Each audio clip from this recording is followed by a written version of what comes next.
Hi, good morning. Ang pag-uusapan ho natin, marami kasi nagtatanong, kailangan ba talagang pag-aralan itong negosyong ito? Ito naman sasabihin ko. Alam niyo po, kailangan talagang pag-aralan yung negosyong ito. Dahil unang-una, paano magagawa yung negosyo kung hindi mo alam?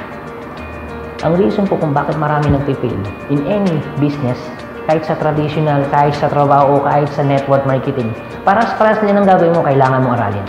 The moment na hindi mo inaral ang negosyong, ibig sabihin, hindi mo talaga siya magagawa ng maayos. Possible na pwede kang mag-quit. Okay, sige.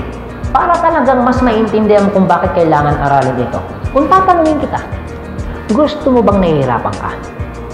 Siyempre, hindi. Alam mo kung bakit?